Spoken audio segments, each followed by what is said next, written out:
revenons pour la troisième et dernière partie. Nous avons voulu le faire comme ça permet à tout le monde de réfléchir. Alors, nous avons clôturé avec d'où viennent tous ces esprits. Je vous ai dit que c'était la grande armée de l'Éternel lui-même. Pardon, ce qui fait que personne ne peut les chasser. Et ils partiront en aucune prière. Même si vous réunissez les papes, même si vous mettez tous les chrétiens du monde, c'est la grande armée, dit l'Éternel lui-même, qui l'envoie. Alors, j'aimerais dire aux chrétiens, la dîme là, mais oh, je vais répondre à certaines questions qui se posent dans notre troisième partie. Alors, dans la troisième partie, on va voir quelques points que j'appelle, dans la Bible, nous avons 3 périodes. Nous avons 3 périodes dans la Bible, dont, alors notre écran là-bas ne fonctionne plus, bon, on va essayer d'y aller avec. Nous avons 3 périodes dans la Bible.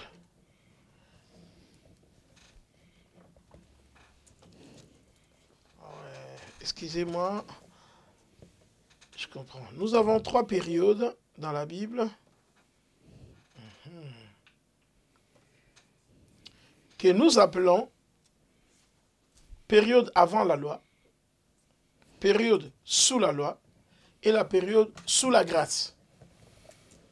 Nous avons la période avant la loi, la période sous la loi et la période sous la grâce.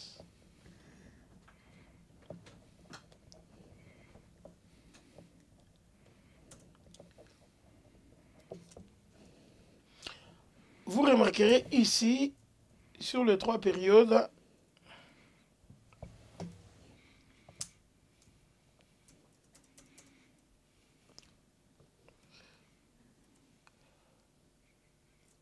période avant la loi, période sous la loi et période sous la grâce.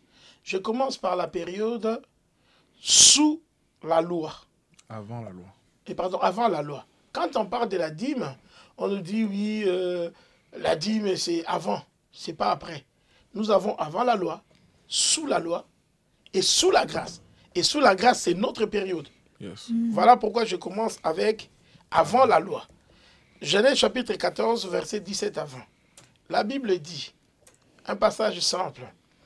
Après qu'Abraham fut revenu vainqueur de Kedélaomer et de rois qui étaient avec lui, le roi de Sodome sortit à sa rencontre dans sa vallée des Chavets, qui est la vallée du roi.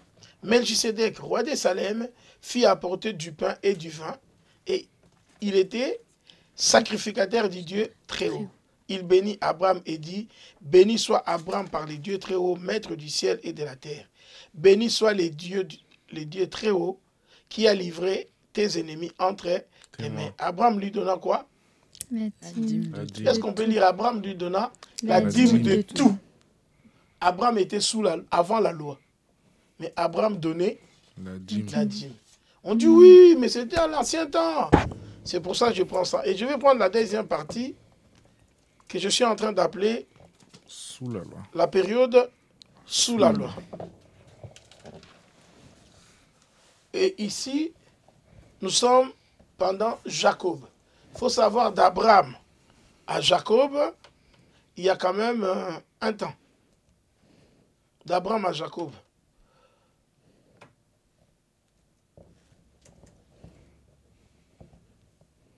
Donc nous sommes dans les livres de Genèse chapitre 28, 20 à 22. Genèse 28, 20 à 22. La Bible nous parle de Jacob. Écoutez ce que dit la Bible. Jacob fit un vœu en disant, si Dieu est avec moi et me garde pendant ce voyage que j'ai fait, s'il me donne du pain à manger et des habits pour me vêtir, et si je retourne en paix à la maison de mon père, alors l'Éternel sera mon Dieu. Cette pierre que j'ai dressée pour monument sera la maison de Dieu, et je te donnerai la dîme de tout ce que tu me donneras. Il y a eu Abraham avant, il y a maintenant pas Isaac, il y a son petit-fils, Jacob. Jacob.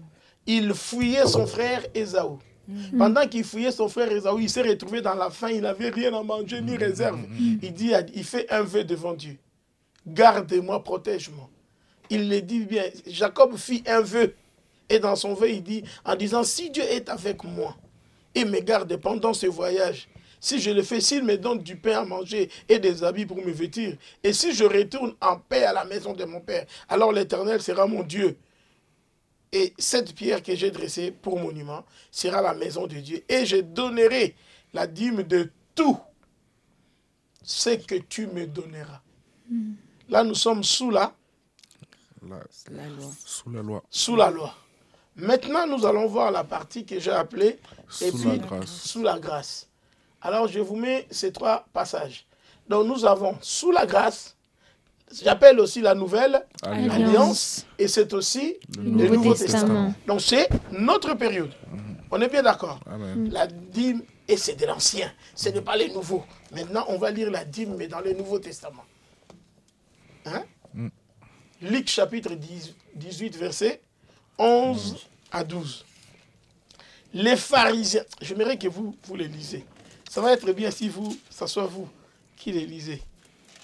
Qui est prêt, qui a Louis II? Alors, je lis la parole de Dieu. Toi, donc, c'est Louis II. Louis II. Oui. Ok, Hugh, c'est... Lui second révisé. Ok, on va lire aussi dans ça. Et Philippine? Semeur. Semeur, on va lire dans 3 versions. On y va rapidement. Donc, Luc, chapitre 18, verset 11 à 12, j'ai lu la parole de Dieu. Le pharisien debout priait ainsi en lui-même. Ô Dieu, je te rends grâce de ce que je ne suis pas comme le reste des hommes, qui sont ravisseurs, injustes, adultères, ou même comme ce publicain. Verset 12. Je jeûne 2 fois la semaine, je donne la dîme de tous Ah, je mes voudrais qu'on revenus. acclame les Seigneurs. Amen. Là, on parle de la dîme où? Dans le jeûne. Dans l'église. Ah, dans la nouvelle alliance. On n'est plus sous la loi. On n'est plus avant la loi. Nous sommes dans la nouvelle alliance, ce que nous appelons le Nouveau Testament. Et la dîme, quand on dit la Bible, c'est ancien. Et la dîme, c'est ancien. C'est pour l'ancienne alliance. Mais nous les lisons dans quel livre? La nouvelle La alliance. nouvelle alliance. Et celui Nouveau Testament. qui dit ça, c'est qui? C'est un pharisien. Mm. Le pharisien dit, les pharisiens debout priaient ainsi en lui-même. Ô Dieu, je te rends grâce de ce que je ne suis pas comme les restes des hommes, qui sont ravisseurs, injustes, adultères, ou même comme ces publicains. Je jeûne 2 fois par semaine, je donne la dîme de tous mes revenus. Mais il est dans la période de Jésus. Il est dans les... dans ta Ma version. version, elle est à peu près semblable. Donc, Ah. je vais la parole de Dieu. Le pharisien debout priait ainsi en lui-même. Ô Dieu, je te rends grâce de ce que je ne suis pas comme le reste des hommes qui sont accapareurs, injustes, adultères ou même comme ce péager. Je jeûne 2 fois par semaine, je donne la dîme de tous mes revenus. Je donne la dîme de tous mes revenus. On ne parle pas d'un revenu. Si j'en ai 4, je donne la dîme des De 4. 4. Si j'ai des champs, je donne des champs, je donne. Philippine, dis-nous dans ses mères pour avoir une bonne compréhension. Je lis la parole de Dieu. Amen. Le pharisien, debout, faisait intérieurement cette prière. Ô Dieu, je te remercie de ne pas être avare, malhonnête et adultère comme les autres hommes, et en particulier comme ce collectionneur d'impôts.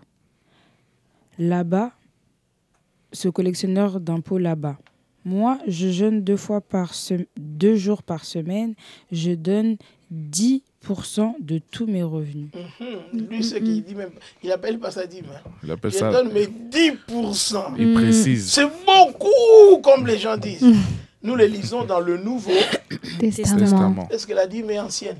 Non. La dîme est pour l'Ancien Testament. Non. Je vous rajoute. Deuxième référence. Nous sommes dans Matthieu. Chapitre 23, verset 23.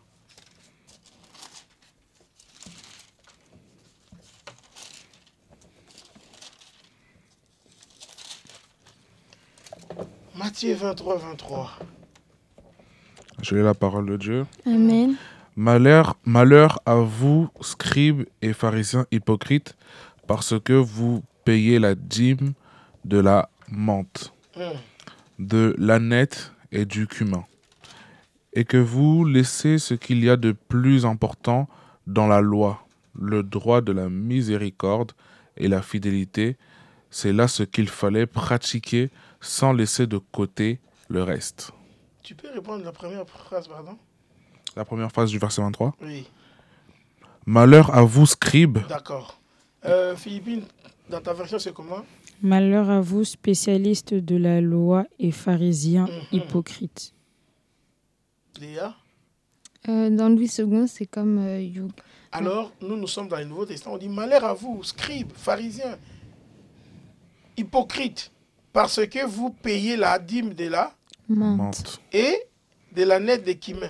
Et vous laissez Ce qu'il y a de plus important dans la loi, Mm. la justice, la miséricorde, la fidélité. Ici, on est en train de les reprocher. On dit, vous pensez que, parce que vous pensez que comme vous donnez simplement la dîme de la menthe, ça vous suffit. Mais c'est lui qui leur parle. Les pharisiens, ils ne sont pas dans l'Ancien Testament. C'est dans le Nouveau Testament qu'on parle de la dîme. Alors, j'aimerais simplement dire à tout le monde qui dit que la dîme est pour l'Ancienne Alliance. Vous avez affaire avec des dévorateurs des Amen. richesses.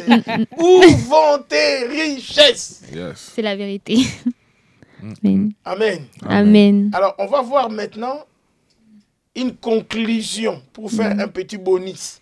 Ça ne sera pas dans la quatrième partie. Je vous laisse le bonus. Et si vous avez un commentaire, une question, vous pouvez le poser. Et je demanderai à tout le monde de nous l'envoyer aussi dans vos questions. Alors, je dis ce que j'appelle conclusion. Le rachat de la dîme. C'est-à-dire, je essayais de prendre des questions que vous pouvez me poser déjà. Dans quel sens? Il y a des gens qui disent, je venais à l'église, j'avais ma dîme. Et je vis un monsieur dehors qui demandait l'argent, il avait tellement faim. Je lui ai donné mon enveloppe. Pasteur, je vais quand même donner à Dieu. Tu n'as pas donné à Dieu. La Bible parle de la dîme, de l'offrande, de l'action de grâce et des aumônes. Quand je donne aux pauvres, c'est l'aumône. Quand je donne à l'église, c'est l'offrande. Quand je donne au-delà de ce que Dieu me donne, c'est l'action de grâce. Et quand je donne le 10%, c'est ma dîme. Amen. Donc j'ai pris de la dîme pour donner à l'aumône. Ce n'est pas la dîme. Oui. Ok. Mais qu'est-ce que tu devrais faire? Si tu viens, tu trouves, le monsieur, il était vraiment pauvre, tu vois, tu peux pas. Tu peux enlever une petite partie dans ta dîme, tu donnes au monsieur, mais ça se rembourse. Avec intérêt ou sans intérêt? Ah, avec intérêt, qu'est-ce que tu crois? Les banques qui demandent l'intérêt. Lévitique chapitre 27, versets 30 à 32. C'est là où on va finir et puis on posera certaines questions. Lévitique chapitre 27, versets 30 à 32. Alors, Lévitique 27, 30 à 32. Je peux lire parce que j'ai trouvé déjà. Toute dîme de la terre, on dit toute, hein, à l'exception de rien. Toute dîme de la terre, soit des récoltes de la terre, soit du fruit des arbres, appartient à qui? L'Éternel. Éternel. Oh, vous êtes calme aujourd'hui. Ça appartient à qui? Vous êtes L'Éternel. fatigué, hein? Non, non. Appartient à l'Éternel. Ou bien peut-être vous ne payez pas la dîme, c'est pour ça que ça vous arrive. Mais je sais pas, mais je connais mon équipe. La manière dont vous voilà, peut-être on dirait que vous avez affaire avec la... Là, vous entendez les d'autres. C'est pas... Peut-être on fait l'émission, mais vous dites, ah ouais, ça doit être les sauterelles qui m'ont fait ça. J'ai lu. Toute dîme de la terre, soit des récoltes de la terre, parce que les gens ils disent, la dîme, est-ce que toi on t'a donné ce que c'est la dîme? Maintenant il dit toute dîme de la terre, soit des récoltes de la terre, soit du fruit des arbres appartient à l'Éternel. C'est une chose consacrée à l'Éternel. Si quelqu'un veut racheter quelque chose de sa dîme, il y ajoutera, on peut lire ensemble, Un cinquième. un cinquième. toute dîme de gros et de menu bétail de tout ce qui passe sous la houlette sera une dîme consacrée à l'Éternel. Donc quand toi tu venais, tu avais 100 € de ta dîme. Tu vois le monsieur, vraiment il faut l'aider, il faut l'aider. La Bible dit tu peux prendre 30 €, 40 €, 20 €, tu lui donnes. Tu ramènes les 60 € qui restent. Tu donnes. Tu sais qu'il me restait 40 € que j'ai donné au monsieur. Mais quand je vais rendre les 40 €, il faut que les 40 € soient avec les 1/5 des 40. Donc, les 10% des 40, ça va faire 4 €. Et les 1/5 des 40, ça va faire 2 €. Donc, au lieu de payer 40 €, la Bible dit, quand tu vas les rembourser, il faut rembourser 42 €. Même Dieu demande l'intérêt. Et ça, c'est pour vous dire que le Seigneur veille tellement sur sa partie, au point qu'il dit, je te permets parce que vous vivez dans le monde. Tu peux te balader avec ta dîme. Il arrive que tu n'as plus de carburant. Tu peux mettre. Je ne te dis pas d'or dans la rue parce que c'est mon argent. Mais quand même, les carburants rentrent à la maison. Mais quand tu me les rendras, rajoute un petit plus. Un petit plus parce que tu as fait un prêt. Et moi, je prête avec intérêt. C'est la moindre des choses, en fait. Est-ce que on est en train de voir comment les... Alors, tout le monde qui boude la dîme, je vous ai fourni le peu que je savais. Et quand je dis où vont nos richesses, nous perdons nos richesses parce que nous sommes égoïstes. Nous ne voulons pas partager avec Dieu. C'est ce qui fait que nous ne voyons pas l'intégralité et la totalité de notre richesse. Je dis, je suis riche, je me suis enrichi, mais Dieu te dit, moi je te vois, tu es pauvre. Tu dois venir vers moi pour que c'est moi qui fais de toi. C'est pour ça qu'il dit, achète-moi. Et tu achèteras comment? Tu payes. C'est pour ça qu'on dit, on ne donne pas la dîme, mais on paye sa dîme. C'est vrai. Achète de moi, on paye sa dîme. C'est pour ça que quand tu manges une mangue, tu ne manges pas le noix, tu les jettes. Le fait de les jeter, ça permet à celui qui plante de faire quoi? De ramasser et de planter. Qui veut dire prochainement tu auras encore du mangue. Mais si on mangeait les noix, on n'aura plus de mangue. C'est ça la dîme. Mange la viande, mange tout ce qui est autour, rends-lui ce qui est à lui, qui va reproduire pour toi. Que tu vas escalader dans les étapes, dans la société. Et c'est pour ça qu'il dit la bénédiction, bonne mesure, serrée, secouée. Il faut qu'à chaque fois tu mettes les noix de côté, comme ça tu auras l'étape de bonnes mesures à secouer, de bonnes mesures à serrer, de bonnes mesures à qui déborde. Parce que tout le mois, tu mets les noix de côté. Mais toi, tu finis les noix, ne cherche pas prochainement la mangue. Amen. Est-ce qu'on peut acclamer les Seigneurs? Amen. Voilà, je m'arrête là pour Merci, notre troisième Seigneur. partie. Et je sais que d'autres bien-aimés ne sont pas avec nous parce qu'ils sont en ligne, mais vous pouvez profiter de poser quelques questions pour eux et je peux vous répondre rapidement. S'il n'y a pas de questions, vous pouvez donner vos observations, comme ça, on finalise. Mais apôtre, du coup, qu'est-ce que tu dirais à une personne qui se sent à l'aise dans la bonne mesure? Qu'est-ce que tu lui dirais à cette personne? Je ne lui dirai rien. Tout ce que je lui dirai, continue dans ta bonne mesure, mais ne va pas voir un banquier, ne va pas voir un frère pour te prêter. Parce que toi, tu veux la bonne mesure. Et ne fais pas beaucoup d'enfants. Ne cherche pas des enfants qui puissent faire des longues études. Nous sommes tombés à une réalité, la plupart des immigrés en France. C'est-à-dire nos enfants sont allés à l'école de la maternelle jusqu'au bac est quasiment gratuit. Mais après le bac, on ne nous a pas révélé la surprise qui nous attend. Toute personne qui a eu des enfants qui dépassent 20 ans ont compris que nos enfants, après le bac, n'arrivent plus. Oui. Moi, j'ai l'exemple de mon fils qui devait faire des études après le bac. Il avait 11 000 € par an. Et s'il fallait payer l'école, 980 presque de paiement par mois. 980 € par mois. Nous gagnons combien? C'est trop. C'est beaucoup. Et alors, tu veux la bonne mesure, il faut savoir, j'oublie les longues études de mes enfants. Je veux la bonne mesure, j'annule des grands projets. C'est tout ce que je peux vous dire. Amen, amen. Merci. Amen, Vous amen. avez d'autres questions, du coup? Apôtre, concernant les 4 bénédictions, elles concernent uniquement que les finances par rapport à tout ce qu'on a pu voir, ou ça peut aussi toucher d'autres aspects de notre vie? Au fait, on a parlé du finance, mais quand on dit bénédiction, bénédiction n'est pas que l'argent. Mais tu as une autosuffisance. C'est-à-dire, je peux être béni. Si j'ai des maisons, c'est l'argent. Si j'ai des véhicules, c'est l'argent. Si je suis en paix, c'est l'argent. La Bible dira l'argent répond à tout. Donc le problème que tout ce qui est autour de moi, tout ce qui va avec moi, ça s'appelle bénédiction. Et dans la bénédiction, c'est l'ensemble de tout. C'est pour ça, je suis marié, je suis tranquille, en paix dans mon ménage, je suis béni.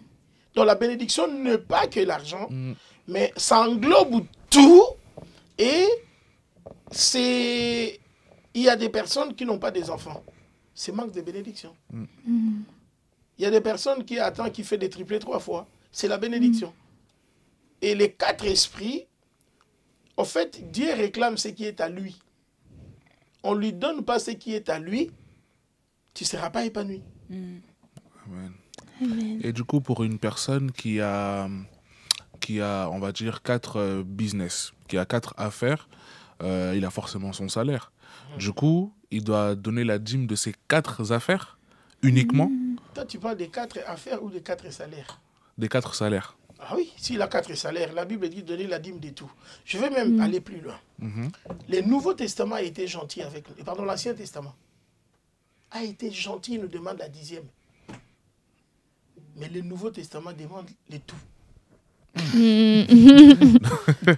L'Ancien Testament demande la 10e. Écoutez ce que dit le Nouveau Testament. Tu aimeras l'Éternel, ton Dieu, de tout ton cœur, de toute ton âme, de toute ta pensée, de toute ta force, et ton prochain comme toi-même.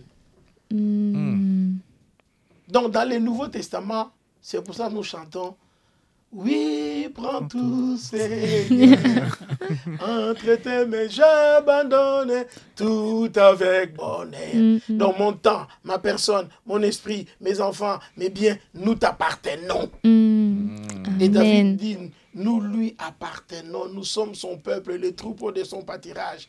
Et si Dieu commence à vivre ça dans nos vies, nous devenons son chef-d'œuvre. Il fait avec nous ce qu'il veut, mais en bien.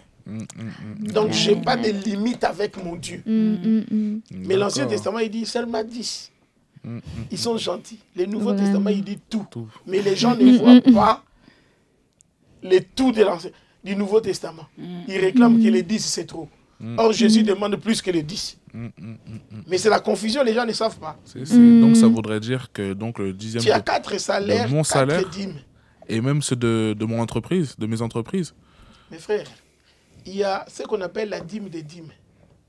Nous, l'Église, comme nous recevons nos dîmes, nous devons aussi récolter dans tout ce que nous recevons comme dîme. Nous enlevons aussi la dîme des dîmes.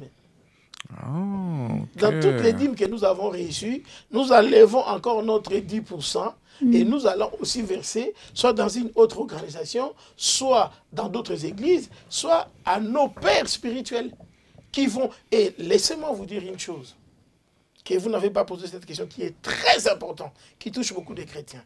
Beaucoup de chrétiens ne donnent pas la dîme parce qu'ils disent on est en train d'enrichir les pasteurs. Je suis en train de dire à vous, regardant dans les yeux, la dîme n'est pas pour les pasteurs. Amen. La Bible dit apportez dans la maison du trésor. N'apportez pas à un homme. Apportez dans la maison du trésor et il donne la cause. Pour qu'il ne manque pas de la nourriture dans la maison de Dieu. Amen. Et la nourriture qu'on parle, les chantres ont besoin de la nourriture. Les membres ont besoin de la nourriture, le protocole a besoin de la nourriture. À l'entretemps, si les chantres vont se mettre à tauge, on peut se servir de la dîme parce que c'est la nourriture de l'Église. Et nous pouvons aider tout le monde. Alors, c'est plutôt en Afrique et aux États-Unis, beaucoup ont fait que la dîme, c'est pour les pasteurs. Dans d'autres pays, par exemple, je connais au Congo, dans des églises traditionnelles, les pasteurs, dans toutes les dîmes de l'église mensuelle, il a peut-être 30%. C'est ça son salaire.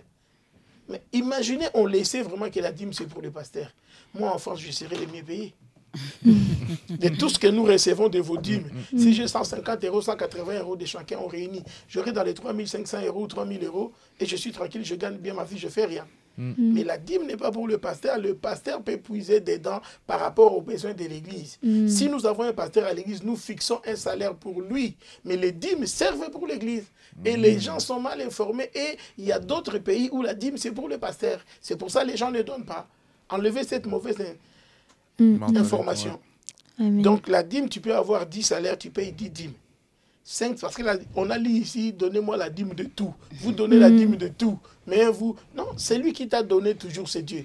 Tu ne peux pas dire, Seigneur, je te donne la dîme dans ça, mais mes intérêts là ne te regardent pas. Non, tu aimeras de tout ton cœur, de toute ton âme, de toute ta force. Amen. Et surtout que ça provient de lui. C'est pour ça que je dis, où vont nos richesses? C'est-à-dire, nos richesses n'évoluent pas, ne s'arrêtent parce que nous ne pensons pas à celui qui donne la sémence au semeur. Si on revient vers lui, frère, ça va quadrupler, mais c'est multiplier. Amen. Merci beaucoup. Il y a d'autres questions? Non, c'est bon pour moi. Donc, c'est le fait vraiment de ne pas donner la dîme, ça peut vraiment être un frein pour nos vies. Et je pense que, en tout cas, au travers de ce message, beaucoup de personnes vont pouvoir entrer en règle et se dire que, en fait, la seule solution pour libérer, on va dire, ma situation financière, c'est tout simplement en fait d'honorer le Seigneur et de donner la dîme afin d'être obéissant, tout simplement. C'est ça, c'est ça. Je vais prendre un exemple qui peut choquer certaines personnes. Il y a une sœur qui était malade longtemps, très très longtemps. On l'a envoyé dans toutes les églises, on a tout fait. Son pasteur a ramené plus de 10 pasteurs qui viennent dans les différents pays, qui prient pour lui à chaque fois. Ça ne marche toujours pas. Elle a fait au moins plus de 25 ans de maladie. Mais ils avaient 6 à 7 parcelles. Son mari a décidé de prendre une maison. Il a donné à leur pasteur, il dit, papa, ça c'est pour toi. Tu t'en sers pour toi ou pour l'église, mais c'est pour toi. Et c'est quand il a donné ça, l'église a prié normalement pour remercier le Seigneur. La sœur est guérie. Guérie totalement. Sans prière. C'est les données qui a libéré. Certaines personnes n'ont pas des enfants. Ils ne font pas des enfants parce qu'ils n'obéissent pas. Les dévorateurs sont là. Amen. On ne peut pas aimer Dieu dans nos cœurs sans nos poches. Amen, c'est ça. Si. Et quand, Apôtre, tout à l'heure, vous étiez en train de dire que lui prend tout Seigneur dans le sens où on lui appartient, tout de nous est à lui, mais c'est ce qu'on cherche et c'est ce qu'on veut. Mais on ne le fait pas en fait au niveau des poches. On veut nous offrir en sacrifice à Dieu, on veut se donner à lui. Mais quand il s'agit du coup de devoir donner ou de semer dans les finances, là, il n'y a plus personne, quoi. Mais ça va de pair, en fait, ça va de pair. Et j'aimerais dire, surtout que nous sommes au début d'année. La Bible dit, dès le matin, sème ta semence. Dès le matin, sème-le. Et nous sommes au matin du 2025. Mets-toi en ordre. Vraiment. Mets-toi en ordre, ça t'aidera. Au matin du 2025, mets-toi en ordre. Si tu te mets en ordre, ça va t'aider. Amen. Amen. Ça sera le mot de la fin. Amen. Et merci beaucoup, Apôtre, pour cette parole. J'espère que vraiment ça a été clair pour tout le monde. On a appris notre part encore dedans. Et vraiment, toi qui me regardes, je tiens encore à te dire, même si tu es riche, n'oublie pas le Seigneur. Vraiment, il a sa part encore dans ton salaire. Et n'hésitez pas encore à commenter si vous avez des questions, liker, partager. Nous allons monter ensemble. Merci encore de nous avoir suivis jusqu'à ce 3e épisode. Passez une bonne journée et que le Seigneur encore vous bénisse de là où vous êtes. À la prochaine sur Epata.